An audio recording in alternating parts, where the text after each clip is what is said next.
오늘은 믿음으로 구하는 것은 여러분은 믿음으로 무엇을 구할 것입니까?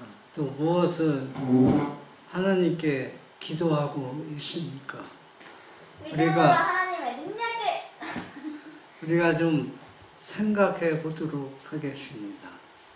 과연 우리는 나는 믿음으로 무엇을 구할 것인가?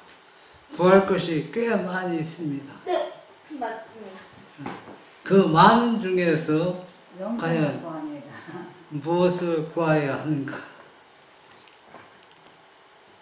사도행전 10장 1절부터 4절에 있는 말씀입니다. 가이사랴에 고넬료라 하는 사람이 있으니 이달리아 부대라 하는 군대의 백부장이라.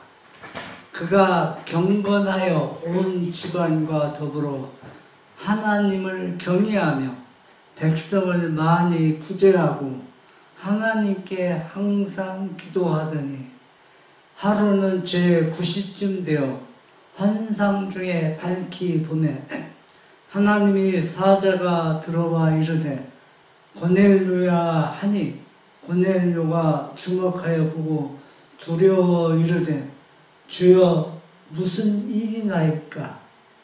천사가 이르되 네 기도와 구제가 하나님 앞에 상달되어 기억하신 바가 되었으니.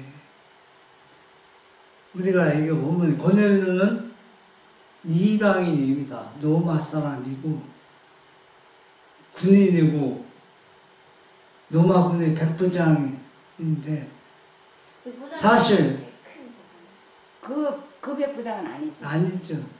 그 예수님이 십자가 달리실 때 하나님이 아들이었다는 그 백부장과 다른 백부장입니다.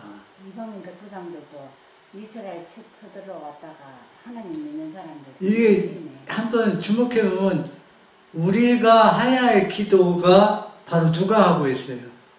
이방인 백부장. 예, 고넬료가 지금 하고 있습니다. 90면은 지금으로 말하면 몇인 줄 알아? 90? 90가 90 더하기 15잖아요. 한 6더하면 오후 3시. 오후 3시. 네. 그러니까는 유대인들이 하는 9시, 12시, 3시에 기도하는 시간에 항상 기도했는 사람이야. 이 고넬료가 기도하고 있는 모습은 하나님의 품성의 본성을 보여주고 있습니다. 그렇군요. 하나님의 본성은 뭡니까? 자비를 베푸고 불쌍한 사람들 구제하고 그게 하나님의 성품이 자연스럽게 드러나는 겁니다. 그러면 우리의 모습은 어떻습니까? 너무 거리가 멀죠. 너무 우리는 기도 자체도 너무 이기적인 기도가 많이 있어요. 본인도 모르게. 그런데 이방인 고넬료는 참 우리가 주목해야 봐야 할 모습이라는 것을 우리가 볼 수 있습니다. 화이트석 사도행전 10장 1절에서 4절. 기도와 구제는 달콤한 향기와 같은 것. 이 땅에 사는 생활 중에 어떤 사람이 고넬료와 같이 하나님의 칭찬을 받는 것은 놀라운 은혜이다. 고넬료가 받은 칭찬의 근거는 무엇이었는가? 내 기도와 구제가 하나님 앞에 상달하여 기억하신 바가 되었음이었다. 그러니까 달콤한 향기와 같은 건 하나님께 감사드리는 달콤한 향기라는 거. 하나님께 예수님으로부터 직접 칭찬받은 사람은 아주 극소수입니다. 여러분 성경에 보면 기억할 수 있는 사람이 손꼽을 정도 안 돼요. 예수님으로부터 칭찬받는 사람은. 한번 여러분 기억하는 사람 얘기해 보세요. 백부장이랑 그 자기 귀신 들린 딸을 해서 예수님이 개가 주인의 상에서 먹는 게 아니라고 했을 때 개도 부스러기 먹는다. 그것도 이방인이었죠. 다 이방인들이 엄청 사마리아 여인. 그것도 믿음으로 할례병 안에 만든 여자. 그것도 이방인이야, 유대인 아니야? 그건 유대인이었죠. 누구요? 혈류병이 12년 동안. 그래서 우리가 오늘 말씀을 주님께서 주신 것을 그런데 보면서 귀신들보다는 엄청 많네요.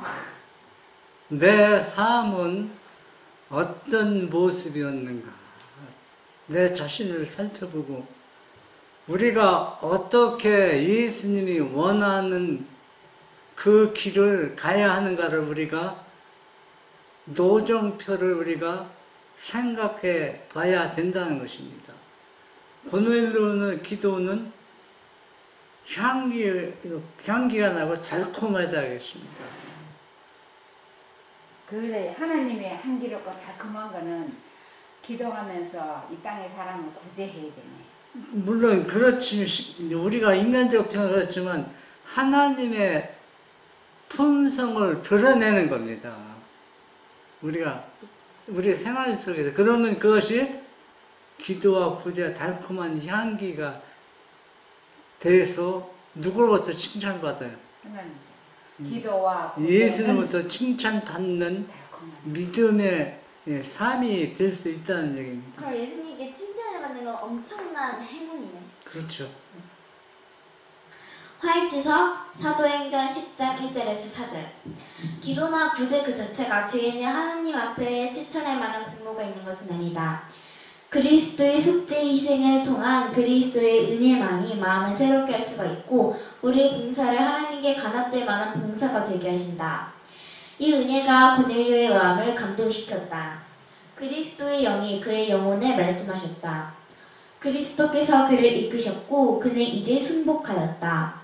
누가 강요하거나 강제해서 그가 기도하고 구제한 것이 아니었다. 기도와 구제는 하늘을 가기 위한 값을 지불하고 있는 것이 아니었고 하나님에 대한 사랑과 감사의 열매였다. 예. 하늘을 가기 위해 값을 지불하는 거다. 예. 고넬료가 칭찬받은 그리스도의 이유가 뭐냐면은 속죄 기도하고 다른 사람을 구제하고 도와줘서 칭찬받은 게 아니라는 얘기입니다. 그리스도의 속죄와 희생을 통한 예수님이 나의 죄를 위해서 십자가에 돌아가시고 나를 죄에서 속죄하시고 용서해 주시고 의를 주셨다는 것을 이 고넬료가 감사함으로 구제하고 그걸 받아들인 겁니다. 그 은혜를 받아들인 거예요. 구제 때문에 남을 도와줘서 그게 우리가 구원에 받은 조건이 절대 아니랍니다. 우리가 구원은 무조건 하나님의 은혜에 그냥 주는 선물입니다. 우리가 행위 때문에 하나님께서 구원을 주는 게 아니라. 그런데 왜 예수님이 칭찬했냐면 예수님이 나의 죄를 가져가시고 내 죄를 용서하시고 나를 죄에서 구속하신 것을 감사하는 표시로 행위로 나타나는 게 뭐라? 이웃을 사랑하고 구제하는 그 말입니다. 감사의 행위로 그 열매라는 얘기입니다. 예수님의 은혜를 열매로 나타나는 것이 바로 고넬료와 같은 행위라는 얘기입니다. 근데 그리스도의 속죄와 희생 이거가 기도가 아침에 9시 저녁에 3시가 예수님이 양을 잡는 시간 예수님을 아침 번제 저녁 번제 시간이었고 예수님이 12시에 십자가에 달려서 3시에 운명하신데 다 의미 있는 시간에 속죄와 희생을 생각하는 사람은 그 시간에 기도해야 돼요. 그러면 고넬료가 예수님이 10시에 내리셨다고요? 아니 12시에 내리셨다고요? 그러면 고넬료가 지금 무슨 기도하고 있을까요? 왜냐하면은 제 십자가에 달린 지 6시간 만에 예수님이 9시부터 달려서 12시부터 그때부터 운명 해가 어두워지고 그러니까 할머니가 12시에 달리셨다고 했잖아요. 9시. 고넬료는 기도는 어떤 기도냐면 나 같은 죄 있는 이방인을 죄에서 구원해 주신 대성물이 되신 것을 고넬료는 계속 매일 그 은혜를 기도하고 있었습니다. 그렇게 기도만 하는 것이 아니라 기도하면서 그 생활 속에서는 예수님의 성품을 불우한 이웃들을 도와주면서 살아갔다는 얘기입니다. 그런 생활을 했기 때문에 누구한테 칭찬을 받은 거예요? 하나님은 하나님으로부터 칭찬을 받은 것입니다. 노래. 화이트석 사도행전 10장 1절에서 4절. 신실한 마음에서 우러나온 그런 기도는 향년처럼 올라가 주님 앞에 상달된다. 하나님 사업에 드린 헌물과 궁핍과 고난에 처한 사람들에게 나누어준 선물들은 하나님을 매우 기쁘게 하는 희생 제물과 같은 것이다. 바울이 로마의 죄수로 있을 때 사도 바울의 궁핍함을 돌아본 빌립보 형제들의 선물은 받으실 만한 향기로운 제물이요 하나님을 기쁘시게 한 것이라고 하였다.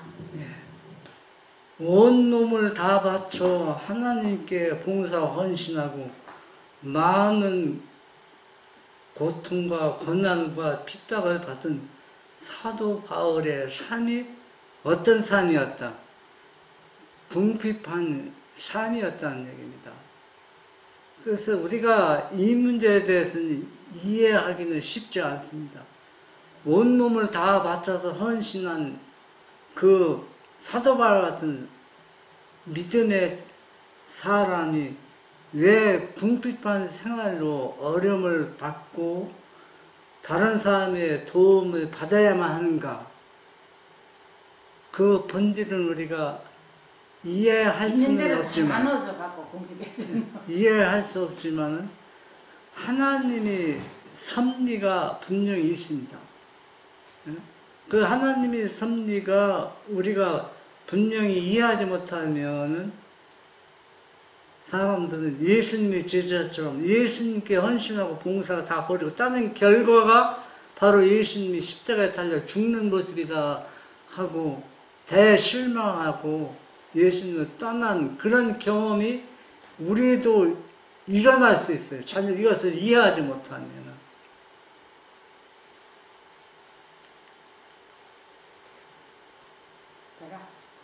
기도와 구제는 서로 밀접한 관계를 가지고 있다.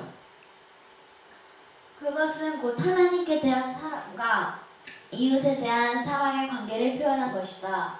그것들은 하나님의 율법 가운데 있는 두 큰 원칙의 표현이다.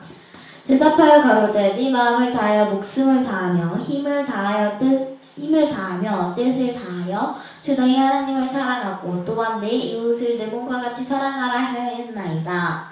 우리의 헌물들이 우리를 하나님의 마음에 들게 하거나 그의 은혜를 얻게 할 수는 없지만 반면에 그것들은 우리가 그리스도의 은혜를 받았다는 증거이다.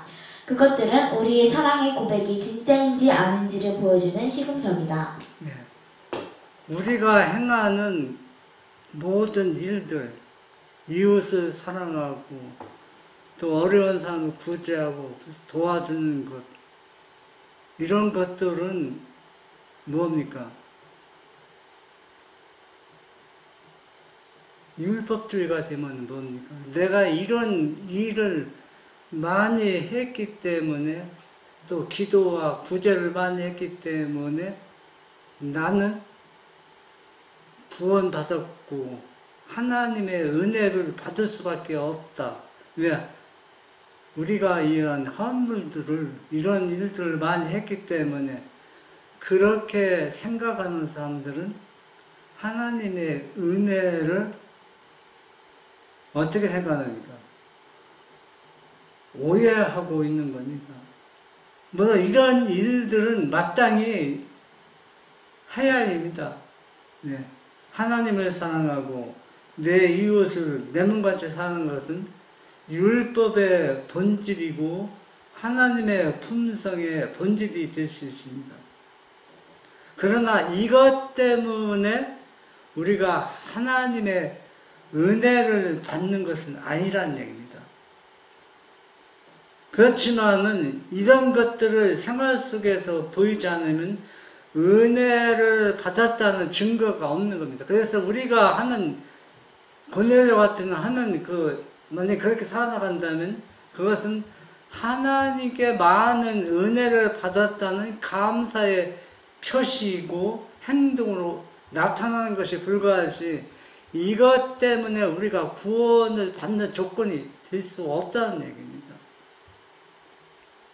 저는 어제 저녁에 반에 자다가 어떤 생각을 했냐면 제가 자면서 생각할 수 있어요. 이제 자다가 자려고 하면서. 오른쪽 어깨가 작년 9월 달부터 아픈데 작년이 너무 아파갖고서 고생을 했는데 기도도 여러 번 했고 스트레칭도 몇 개월, 6개월 했고 그래도 어깨가 아픈 것이 계속 연장이 되는 것입니다.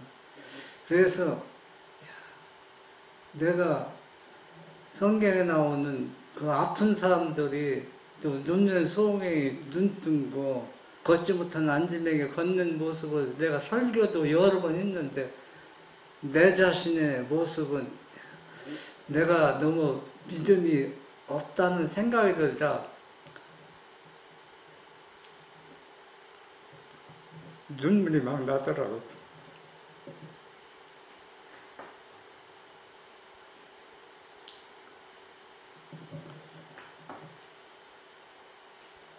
그래서 내가 이런 생활을 하면서 어떻게 복음을 전할 수 있을까 생각하니까 내 자신이 너무 참 말할 수 없던 그 슬픔이 쌓이더라고.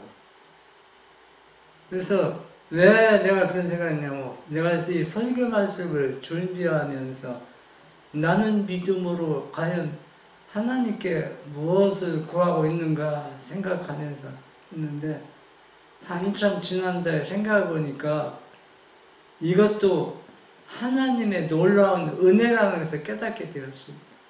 왜 하나님의 은혜냐면은 그 대구 그 병원에서 저와 같은 똑같은 그 어깨 그 때문에 수술한 한 아줌마가 있었는데 그 아줌마의 모습을 보면서 그 아줌마는 선별 어깨 그 사진 찍고 그러니까 뭡니까 사진이 MRI 찍고 그래서 어깨가 조금 그 회전근개가 파열됐는데 약간 파열됐는데 선별장에서 며칠 작업하고 다시 와보니까 어깨가 완전히 다 파열됐다. 몇 달, 그러니까 다 완전히 파열됐다.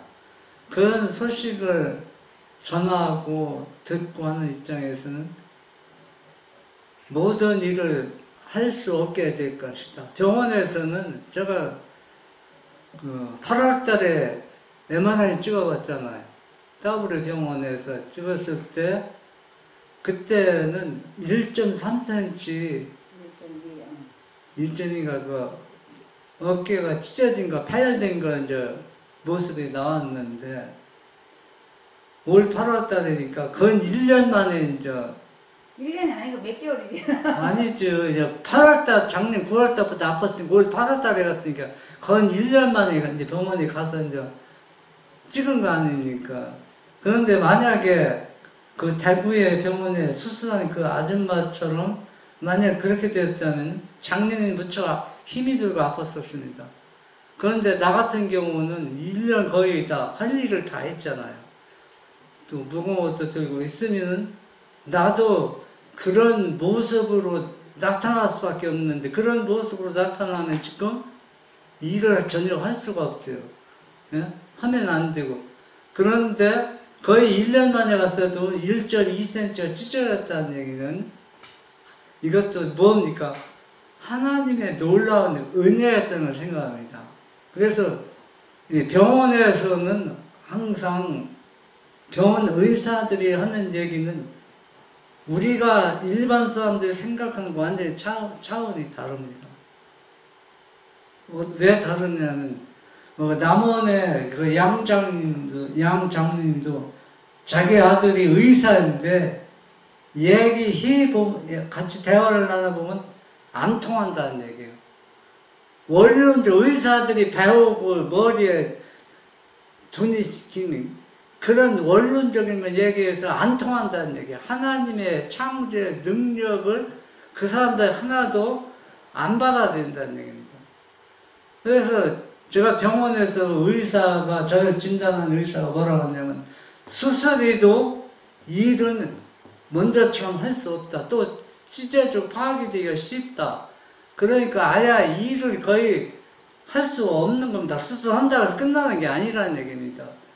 그런데 의사들은 그렇게 할 수밖에 없지만 우리는 하나님을 믿는 사람들은 우리 몸 스스로에서 치료할 수 있는 은혜를 모든 사람에게 다 주셨습니다.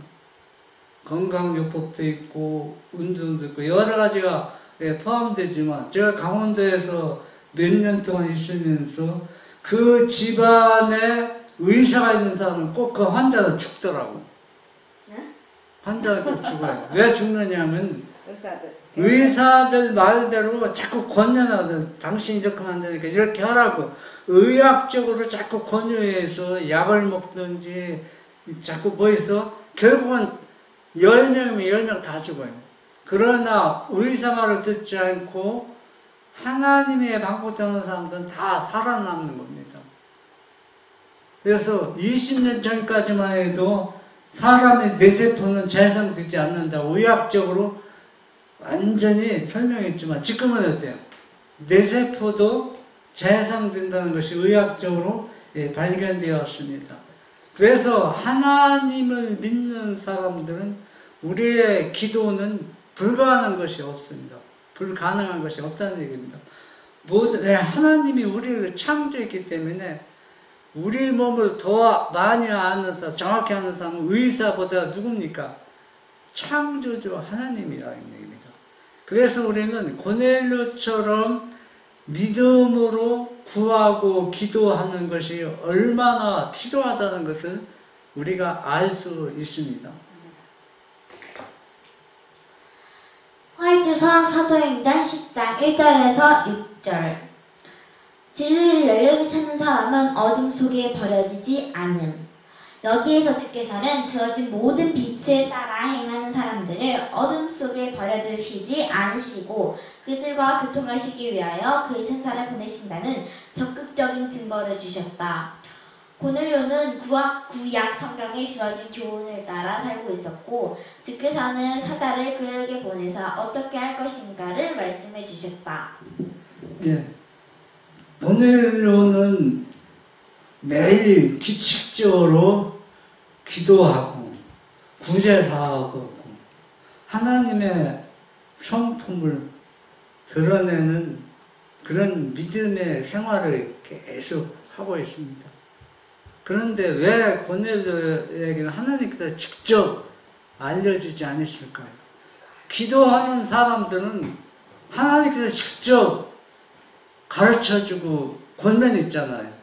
성경에 나오면 야고보도 그랬고 아브라함도 그랬고 이삭도 그렇고 욥도 그랬고 여러 사람이 있습니다. 그런데 고넬료는 모범적인 그런 삶을 사는데 하나님께서 직접 개입하지 않고 하나님을 진실히 믿는 사람들과 연결을 시켜주는 겁니다.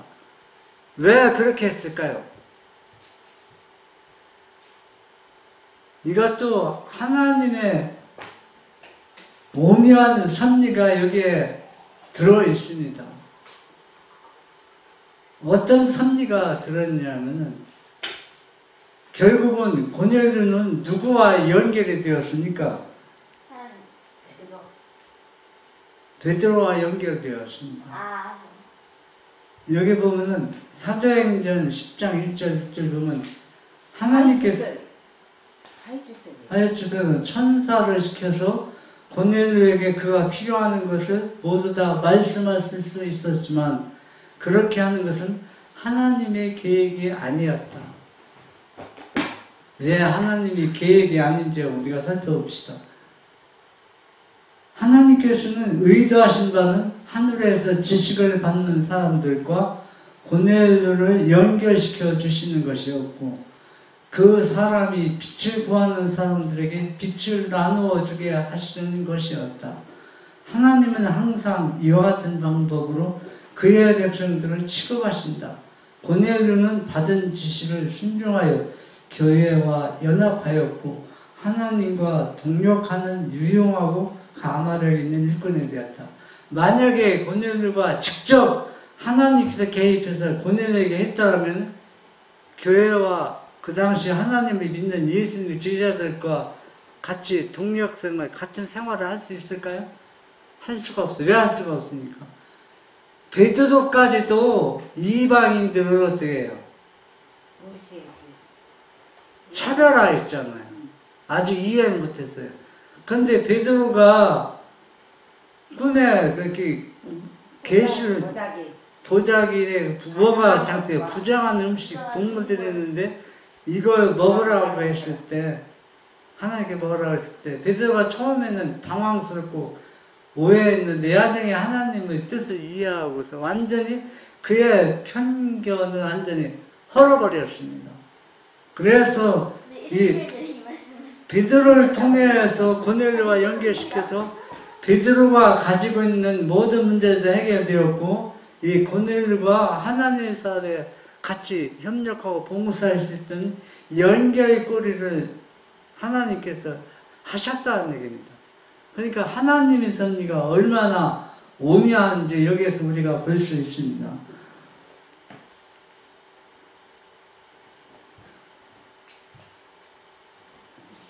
누가복음 11장 9절에서 10절.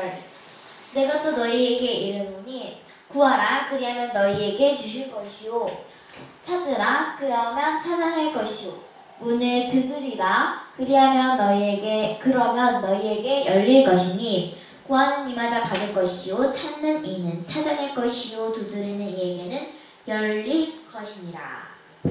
예. 하나님을 믿으면서 구하지 않는 사람이 있습니까? 기도하지 않는 사람이 있습니까?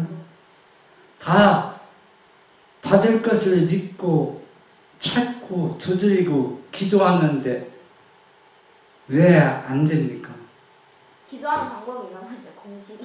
우리가 그 이유를 알아야 돼요. 무조건 기도한다고 해서 응답하고 구한다고 해서 다 얻는 것이 아니라는 얘기입니다. 그러면 어떻게 하는 사람만이 구하고 찾고 열리고 응답받는지 우리가 말씀을 통해서 한번 봅시다.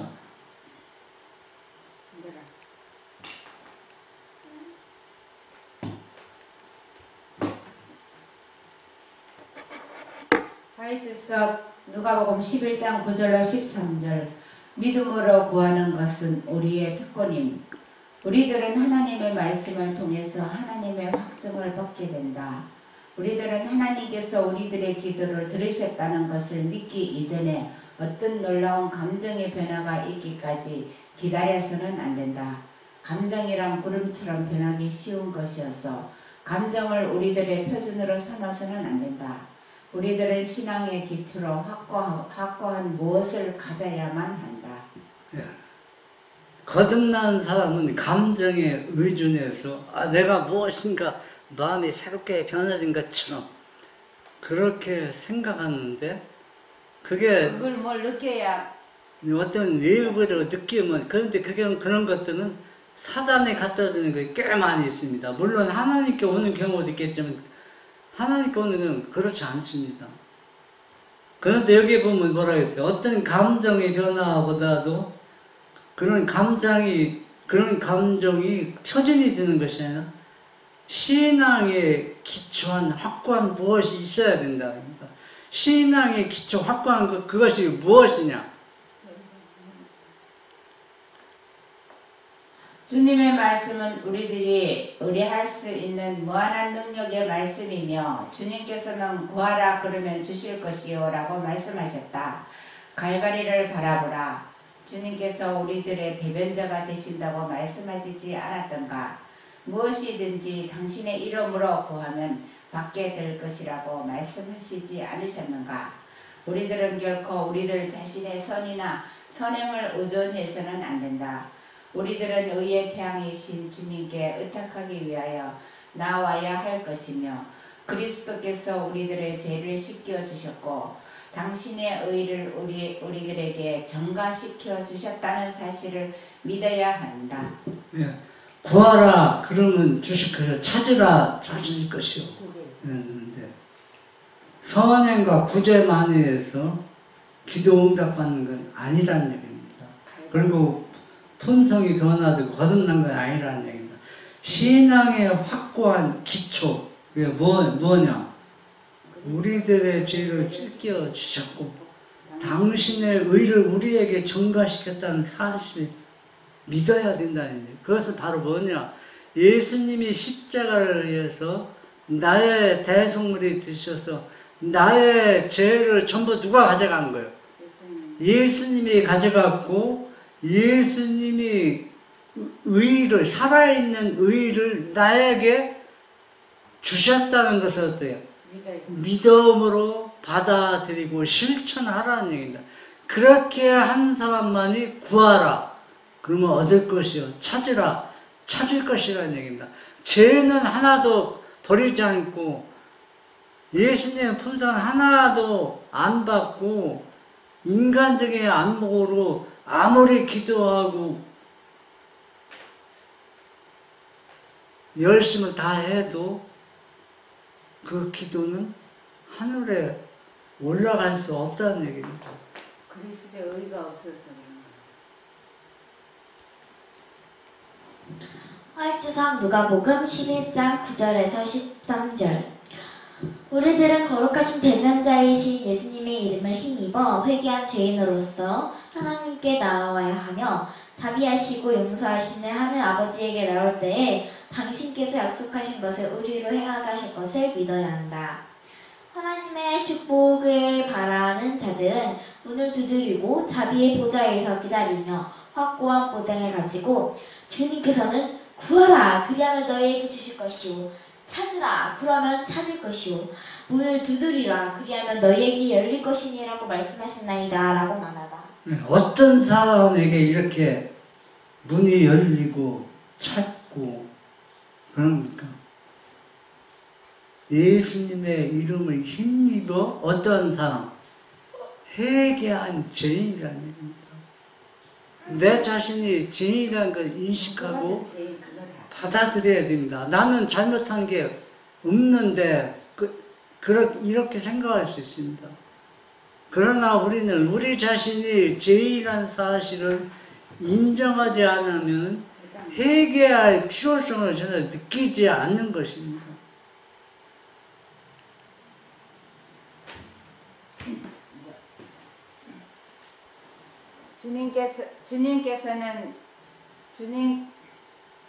주님께서는 모든 것을 행하실 수 있는 당신을 믿음으로 하나님을 찾는 자들을 원하신다.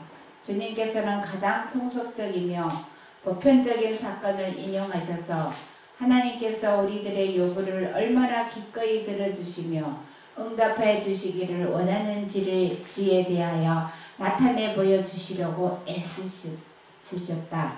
주님께서는 너희 중에 누가 아들이 떡을 달라 하면 돌을 주며 생선을 달라 하면 뱀을 줄 사람이 있겠느냐. 너희가 악한 자라도 좋은 것으로 자식에게 줄 줄 알거든. 하물며 하늘에 계신 너희 아버지께서 구하는 자에게 좋은 것으로 주시지 않겠느냐라고 말씀하셨다. 네.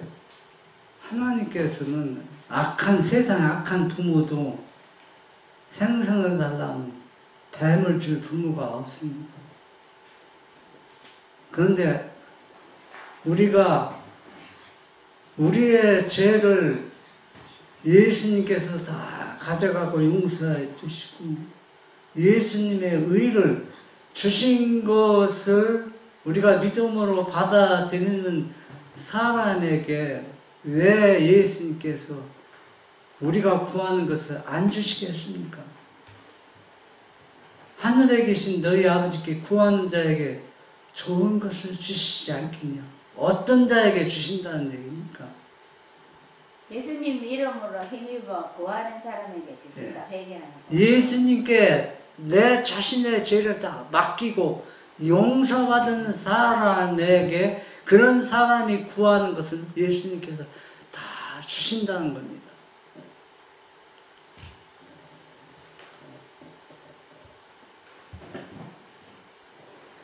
화익지성 누가복음 11장 9절에서 13절.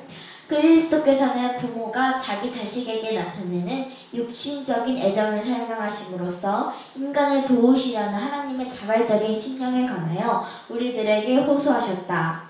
과연 어떤 아버지가 떡을 달라는 자기 아들의 요청을 물리칠 수 있을 것인가? 그 누구도 하나님을 마치 당신의 자녀들의 요청에 반응을 보이지 않으시는 분처럼 상상하므로 하나님께 욕돌릴 수 있을 것인가? 예. 우리는 오늘 말씀을 보면서 우리의 모습은 어떤 모습인가? 제가 기억나는 게 성인이가 그때 대학교 생활할 때인가 부모가 넉넉지 못하기 때문에 필요한 돈들을 다 보내주지 못해서 아르바이트 하면서 대학 생활을 보내면서 고생했는데 그때 우연하게 된 것인데 한 달에 15,000원씩 그 불쌍한 그 아프리카나 거기 얼마나 살기 어려운 사람 많잖아요. 그 사람들을 도와주고 있는 것을 성인이가 얘기하지는 않았지만 우연하게 그것을 알게 되었습니다. 참 그 어려운 속에서 아르바이트 하면서 그게 한다는 게 쉽지 않아요. 그런데 성현이가 또 그런 것을 하면서 참 그래도 기특하게 잘하고 있구나 생각이 들었습니다. 그래서 우리가 기도하는 우리가 절박할 때 무엇인가 꼭 필요를 느껴야 그 기도가 응답받는 때가 많이 있어요. 우리는 내가 뭐 잘못하고 있는지 별로 느끼지 못하고 있어요. 절실함을 내가 주님께 내 짐을 맡기고 용서받아야 한다는 절박감을 받지 못하고 있습니다. 그러니까 그런 기도가 고넬료처럼 안 나오는 겁니다. 제가 10년 넘었네요.